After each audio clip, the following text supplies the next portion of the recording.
एक बार जब धृतराष्ट्र और गांधारी वन में रहते थे और महाराज युधिष्ठिर भी अपने परिवार के साथ उनसे मिलने के लिए गए हुए थे।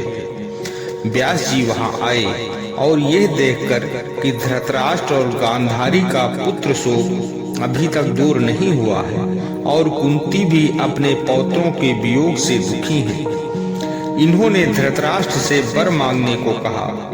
राजा धृतराष्ट्र ने उनसे यह जानना चाहा कि महाभारत युद्ध में उनके जिन कुटुंबियों और मित्रों का नाश हुआ है उनकी क्या गति हुई होगी। साथ ही उन्होंने व्यास जी से उन्हें एक बार दिखला देने की प्रार्थना की। व्यास जी ने उनकी प्रार्थना को स्वीकार करते हुए गांधारी से कहा कि आज रात को तुम सब लोग अपने मृत बंधुओं को उसी प्रकार देखोगे जैसे कोई सोकर उठे हुए मनुष्यों को देखे।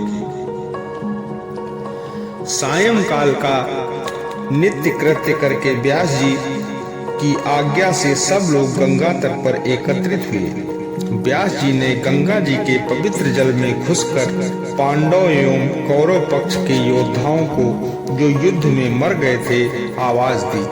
उसी समय जल में वैसा ही कोलाहल सुनाई दिया जैसा कौरव एवं पांडवों की सेनाओं के एकत्र होने पर कुरुक्षेत्र के मैदान में सुनाई पड़ता था। इसके बाद भीष्म और द्रोण को आगे करके वे सब राजा और राजकुमार जिन्होंने युद्ध में वीरगति प्राप्त की थी सहसा जल में से बाहर निकल आए। युद्ध के समय जिस वीर का जैसा वेश था, जैसी ध्वजा थी, जैसे वाहन थे, वे सब ज्यों के त्यों वहां दिखाई दिए। वे दिव्य वस्त्र और दिव्य मालाएं धारण किए हुए थे। सबने चमकते हुए कुंडल पहन रखे थे और सबके शरीर दिव्य आभा से चमचम कर रहे थे। सबके सब निर्वैर, निरअभिमान, क्रोध रहित और डाह से शून्य प्रतीत हो रहे थे। गंधर्व उनका यश गा रहे थे और बंदी जन स्तुति कर रहे थे। उस समय व्यास जी ने धृतराष्ट्र को दिव्य नेत्र दे दिए जिससे वे उन सारे योद्धाओं को अच्छी तरह देख सके। वह दृश्य अद्भुत, अचिंत्य और रोमांचकारी था।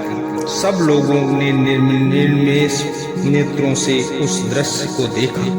इसके बाद वे सब आए हुए योद्धा अपने अपने संबंधियों से क्रोध और वैर छोड़कर मिले। इस प्रकार रात भर प्रेमियों का यह समागम जारी रहा। इसके बाद वे सब लोग जिस प्रकार आए थे उसी प्रकार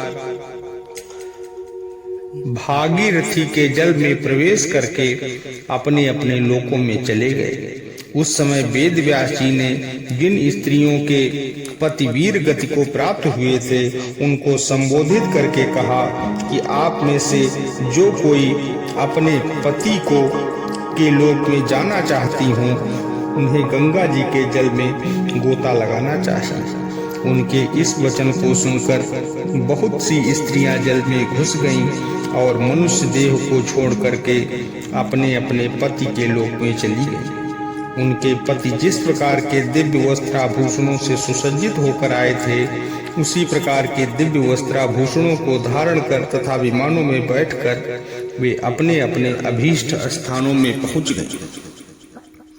इसी प्रकार के कथानक सुनने के लिए हमारे चैनल को सब्सक्राइब अवश्य कर लें, वीडियो को शेयर करें, अपने